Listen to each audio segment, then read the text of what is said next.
Hello friends, के are education पे आप सभी का स्वागत है। फ्रेंड्स, अपनी जो डाउट क्लियर की सीरीज चल रही है, आज अपन उसमें आगे बढ़ते हुए फिर से मैंने आपके कुछ कॉमन डाउट्स उठाए हैं और आज की जो डाउट है बहुत ही इंपॉर्टेंट है। इनकम टैक्स के बारे में अपन यहाँ पे डिटेल से चर्चा करेंगे। साथ ही मैं आपको ये भी बताऊंगा कि मेरा जो है इस बार इनकम टैक्स कितना कट रहा है और मैं इसको जो है वापस कैसे ले सकता हूँ।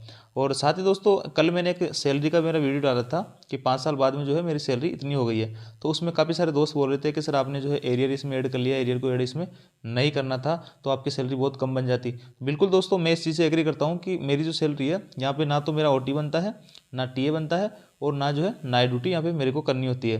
क्योंकि मेरी जो ड्यूटी है जंक्शन स्टेशन पे है, यहाँ पे मैं सबसे जूनियर हूँ इसलिए मैं आरजी में हूँ और आरजी की जो ड्यूटी होती है 1.5 में होती है, तो नाइट ड्यूटी अलाउंस मेरा नहीं बनता है। साथ ही यहाँ पे स्टाफ पूरा है तो ओटी भी नहीं बनता है और जंक्शन वालों को जो है बाहर नहीं भेजते हैं तो टीए भी मेरा यहाँ पे नहीं बनता है। इस प्रकार जो है ये तीनों अलाउंसेस मेरे को नहीं मिलते हैं, इसलिए सैलरी मेरी कम बन जाती है। बाकी आप जनरली किसी भी स्टेशन पर ड्यूटी करोगे तो आपको तीनों अलाउंसेस आपको मिलेंगे और जो आपकी सैलरी उतनी की उतनी बन जाएगी। आप वहाँ से एरियर हटा के और इन तीनों अलाउंसेस को आप ऐड भी कर सकते हो। और मैंने जो सैलरी बताई थी उसमें मैंने एचआरए भी ऐड नहीं कर रखा था, क्योंकि मेरा एचआरए डायरेक्ट डिडक्शन हो रहा था, तो आप जो है उसमें 4,000 ऐड भी कर सकते हो। इस प्रकार जो सैलरी आपकी लगभग वही बन जाती है। तो चलिए फ्रेंड्स, सबसे पहले अपन देखते हैं आपका डाउट नंबर फर्स्ट। ट्रेनिंग की सैलरी जो है पर मंथ मिलेगी या फिर जो है एक साथ मिलेगी। तो इससे पहले दोस्तों आप सभी को मैं बता देना चाहता हूँ, कुछ दोस्त ये भी पूछ रहे थे कि सर हमारी जो सैलरी है वो कब से स्टार्ट हो जाएगी। तो देखिए, आपकी जो सैलरी है दोस्तों, आपकी ज्वाइनिंग से आपकी सैलरी स्टार्ट नहीं होगी। जिस दिन आप ट्रेनिंग स्टार्ट हो जाएगी आपकी, उस दिन से आपकी जो है यहाँ पे सैलरी स्टार्ट होगी। और आपको जो सैलरी मिलेगी दोस्तों वो आपको पर मंथ ही मिलेगी। आपकी ट्रेनिंग में हो चाहे कहीं भी आपको पर मंथ सैलरी मिलेगी, एक साथ सैलरी नहीं मिलेगी।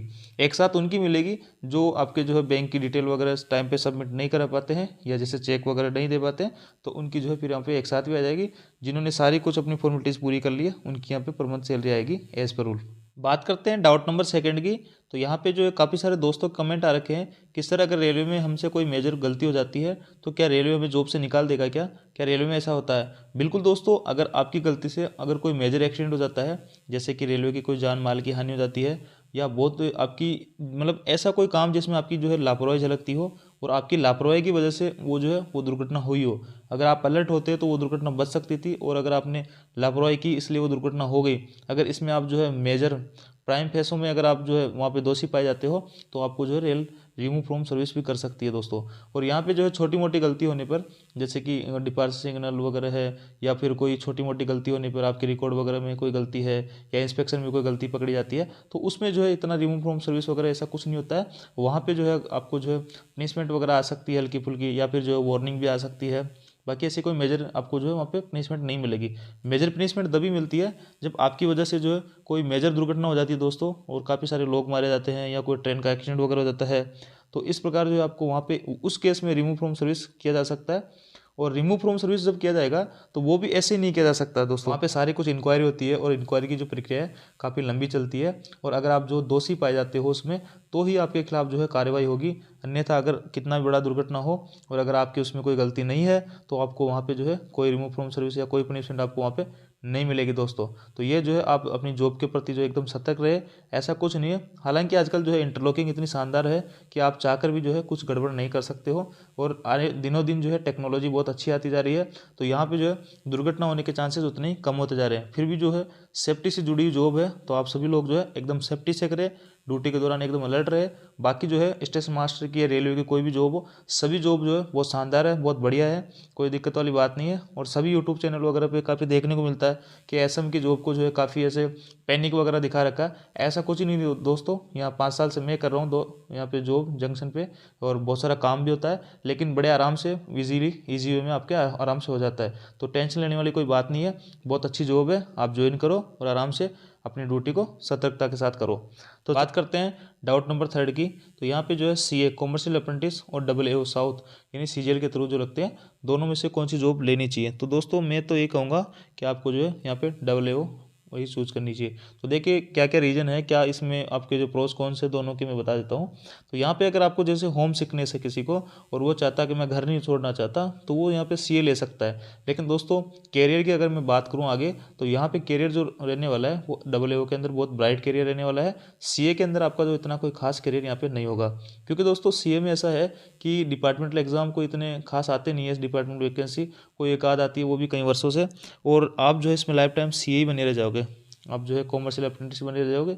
यहाँ पे आपकी जो प्रोफाइल वगैरह चेंज नहीं होगी, आपको लाइफ टाइम यही काम करना होगा। सीए के अंदर जो है मेन काम होता है दोस्तों, यहाँ पे एक तरह से अधिकारियों को आपको जो सारा कुछ मैनेजमेंट करना होता है। कोई भी अधिकारी रहता है कॉमर्शियल का, तो उसका सारा कुछ अरेंजमेंट करना होता है, उसके साथ ही रहना पड़ता है। ये सारे काम जो है यहाँ पे कॉमर्शियल अप्रेंटिस के रहने वाले हैं। जबकि डब्ल्यू का दोस्तों बहुत शानदार काम है और काफ़ी हॉलीडेज वगैरह भी है, लीव वगैरह भी है। जबकि सीए में आपको जो है हॉलीडेज वगैरह लीव वगैरह बहुत कम मिलेगी, बहुत मुश्किल से मिलेगी।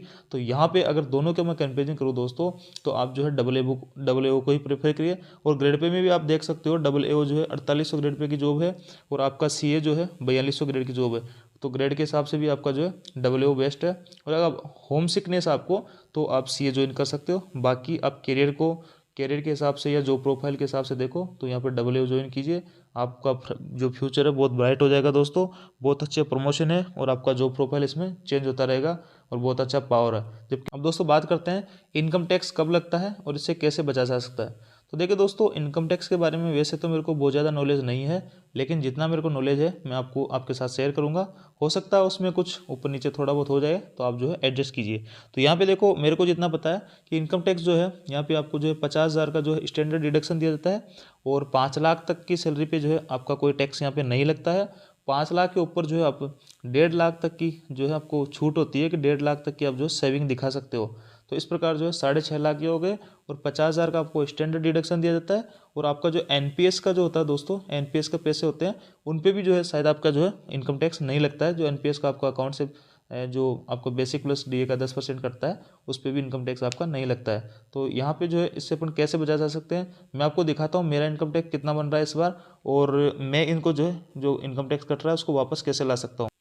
दोस्तों स्क्रीन पे जो है इनकम टैक्स फॉर 2022-23, मेरा इनकम टैक्स जो है 2022-23 का वो दिख रहा होगा।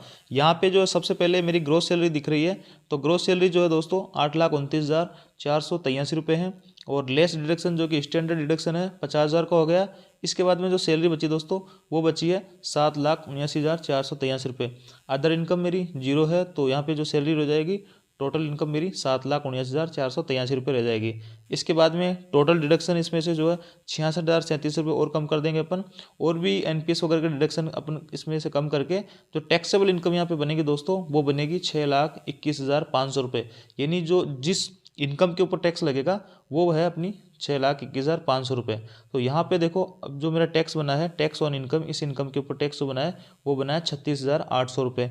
और इसके अंदर जो दोस्तों एजुकेशन सेस भी यहाँ पे इसमें ऐड हो जाता है। और इस प्रकार दोनों को ऐड करने के बाद में टैक्स पेबल, यानी इतना टैक्स मेरे को पे करना है 38,272 रुपये। और इसके बाद में टोटल टैक्स डिडक्टेड है, यानी इतना मेरा कट चुका है टैक्स 18,793 रुपये, और टैक्स टू बी डिडक्टेड इतना मेरा जो है कटना है। इस प्रकार जो है इतना 38,272 रुपये मेरे को पे करना होगा। अब देखिए दोस्तों, मेरी जो इसमें टैक्सेबल इनकम है वो है अपनी 6,21,500 रुपये, जो कि आपके 6.5 लाख से कम ही है। क्योंकि मैंने आपको कहा था कि 5 लाख तक फ्री होता है, उसके बाद में 1.5 लाख यानी आपकी टैक्सेबल इनकम होती है, उसमें आपकी जो 1.5 लाख तक आप जो है सेविंग दिखा सकते हो।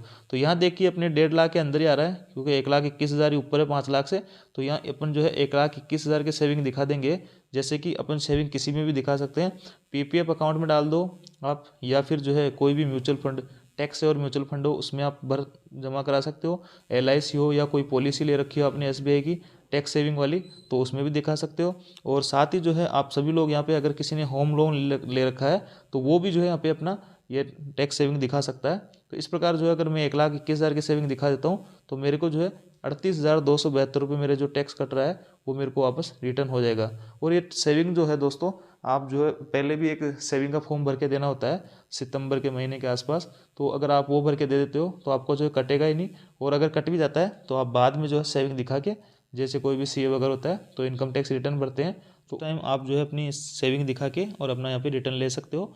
और 31 मार्च से पहले पहले मेरे को जो है ये 1,21,000 रुपये जो सेविंग दिखानी होगी, तभी मैं जो है 38,272 रुपये वापस रिटर्न ले सकता हूँ। अगर मैंने ये सेविंग नहीं दिखाई तो मैं 38,272 रुपये वापस रिटर्न नहीं ले सकता, ये परमानेंटली कट जाएंगे।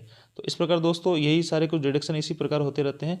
और दोस्तों आप पर्सनल लोन लेते हो तो उसको जो है आप यहाँ पे इसमें सेविंग में नहीं दिखा सकते, यहाँ पे सेविंग के अंदर जो है आप दिखा सकते हो अपना होम लोन। आप पर्सनल लोन इसमें आपके अलाउ नहीं, पर्सनल लोन जो है आपके इनकम टैक्स की रेंज में ही आएगा। तो यही सारी कुछ जो है आपके टैक्स की प्रक्रिया रहने वाली है। अब बात करते हैं कि क्या इनकम टैक्स जो है पर मंथ कटता है या फिर जो साल में एक बार कटता है।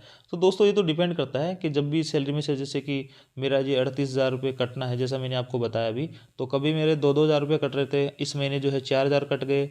और हो सकता है अब जो लास्ट के महीने रहेंगे उसमें जैसे कभी 1,000 कट जाए और बाद में सारी कुछ कटौतियाँ होने के बाद मान लो 10,000 कटने हैं या 8,000 कटने हैं, तो ये जो सारी अमाउंट हो वो एक साथ कट जाए। तो ये डिपेंड करता है वहाँ पे जो अपने DRM ऑफिस से जहाँ से सैलरी बनती है वहीं से सारा कुछ डिसाइड होता है। इनको 38,000 रुपये काटने हैं, वो कैसे भी काट लेंगे, ये या किस्तों में काट लेते हैं या फिर जो 38,000 एक साथ भी काट लेते हैं। किन्हीं का जैसे कि लाखों में 1 लाख इनकम टैक्स कट रहा है तो उनका 10-10 हज़ार कटता रहेगा महीने का, जिससे कि उनको जो है भारी नहीं पड़े, एक साथ वहाँ पे कटौती नहीं हो। और एक साथ भी जैसे कि अगर ये कटौती नहीं हो रही पर मंथ, तो उनकी जो है एक साथ भी जो है 1 लाख रुपये काट लिए जाएंगे इनकम टैक्स के। तो इस प्रकार डिपेंड करता है, आपकी सैलरी से ये पर मंथ भी कट सकते हैं और जो है आपके साल में एक बार भी कट सकते हैं। इसके बाद में दोस्तों बात करते हैं क्या कॉमर्शियल वालों का 4 साल में ट्रांसफ़र हो जाता है क्या पक्का। तो बिल्कुल 100% यहाँ पे कॉमर्शियल वालों का 4 साल में ट्रांसफ़र हो जाता है दोस्तों, क्योंकि कॉमर्शियल में ऐसा माना जाता है कि जैसे मान लो कि कॉमर्शियल की आप जॉब में हो और वहाँ पे एक ही जगह पे आप रहे हो, तो वहाँ पे आप जानकारी वगैरह करके या कुछ करप्शन वगैरह कर सकते हो। तो इसीलिए रेलवे का मानना है कि आपका जो यहाँ पे 4 साल में आपका यहाँ पे ट्रांसफ़र कर दिया जाता है। और ये 100% होता ही होता है, आपका कॉमर्शियल वालों को 4 साल में यहाँ पे ट्रांसफ़र होता ही है। जबकि और कोई जॉब है जैसे कि स्टेशन मास्टर वगैरह की मैं बात करूँ, तो जिन स्टेशनों पे स्टेशन मास्टर जो है कॉमर्शियल में कोई योगदान नहीं है, कॉमर्शियल से कोई लेना देना नहीं है, जैसे कि रोड साइड स्टेशन वगैरह पे जहाँ पे स्टेशन मास्टर टिकट वगैरह काटता है, तो उस केस में तो जो है स्टेशन मास्टर का 4 साल में ट्रांसफ़र होता है पीरियडिकली। और अगर जैसे कि जंक्शन स्टेशन की बात करूँ जहाँ पे स्टेशन मास्टर टिकट वगैरह नहीं काटते हैं, वो ओनली ऑपरेटिंग का ही काम करते हैं, पैनल ऑपरेट करना वगैरह सिग्नलिंग का है, तो उस केस में जो है वो वहाँ पे लाइफ टाइम रह सकता है, उसके वहाँ पे 4 साल में पीरियडिकल ट्रांसफ़र नहीं होते हैं। तो ये सारा कुछ जो है कॉमर्शियल वालों का 4 साल में ट्रांसफ़र होगा ही होगा। बात करते हैं CHSL साउथ और ग्रुप डी होम स्टेट। तो देखो यहाँ पे जो है CHSL जो है आपकी 2400 ग्रेड की जॉब है और ग्रुप डी जो है आपकी 1800 ग्रेड की जॉब है। लेकिन दोस्तों यहाँ पे दोनों में से एक बात जो है ध्यान रखने वाली ये है कि एक तो अगर आपको जैसे कि होम सिकनेस है, आप जैसे कि घर छोड़ के नहीं जाना चाहते हो, तो आप यहाँ पे ग्रुप डी ज्वाइन कर सकते हो। और नहीं तो जो है CHSL यहाँ पे नो डाउट बढ़िया है। लेकिन अगर मैं प्रमोशन की बात करूँ डिपार्टमेंटल एग्जाम देख के, अगर ग्रुप डी के अंदर अगर आपको पॉइंट्समैन मिल जाता है, तो पॉइंट्समैन जो है यहाँ पे विदिन 3 या 4 साल में जो है डिपार्टमेंटल एग्जाम दे के एसएम ग्रुप सी की किसी भी पोस्ट पे एसएम बन जाएगा, गुड्स गार्ड बन जाएगा या टीटी बन जाएगा, या अगर आपने जो है कोई इंजीनियरिंग डिग्री कर रखी है तो आप जो है लोको पायलट वगैरह बन सकते हो, जेई बन सकते हो। तो यहाँ पे जो है ग्रुप डी से जो है ग्रुप सी में आपके प्रमोशन के बहुत ज़्यादा चांसेस होते हैं। और विदिन आप जो है 3-4 साल में ही जो है आप 1800 ग्रेड पे से यहाँ पे 4200 ग्रेड पे की पोस्ट भी ले सकते हो, और कई लोग लेते भी हैं। तो यहाँ पे अगर मैं प्रमोशन की बात करूँ तो ग्रुप डी के प्रमोशन बहुत अच्छे हैं रेलवे के अंदर। ग्रुप डी से ग्रुप सी में आने में बहुत ज़्यादा टाइम नहीं लगता है। यहाँ पे जीडीसी और एलडीसी के एग्ज़ाम लगातार आते रहते हैं और बहुत अच्छी अच्छी वैकेंसीज काफ़ी संख्या में यहाँ पे आती रहती है। तो यहाँ पे प्रमोशन डिपार्टमेंटल एग्जाम के प्रमोशन के चांसेस बहुत ज़्यादा है ग्रुप डी के अंदर। और CHSL में जो है यहाँ पे इतने चांसेस नहीं होते डिपार्टमेंटल एग्जाम से, बाकी ग्रुप डी में आके बहुत चांसेस है। और बाकी अगर दोनों जॉब में से बात करें तो यहाँ पे CHSL ज़्यादा बढ़िया जॉब है। लेकिन अगर आपको होम सिकनेस है और आप जो है डिपार्टमेंटल एग्जाम की प्रिपरेशन करके आगे बढ़ना चाहते हो, तो आप जो है यहाँ पे ग्रुप डी ज्वाइन कर सकते हो। नहीं तो जो है नो डाउट आपकी CHSL बेस्ट है ग्रुप डी से। तो आई होप दोस्तों ये जो वीडियो है आप लोगों के लिए काफ़ी हेल्पफुल रहा होगा। अगर वीडियो जो है आपको अच्छा लगा हो तो चैनल को लाइक शेयर एंड सब्सक्राइब करें, और टेलीग्राम चैनल जरूर ज्वाइन कर ले दोस्तों, वहाँ पे बहुत सारे सेलेक्टेड स्टेशन मास्टर ऑलरेडी जुड़े हुए हैं। Thank you.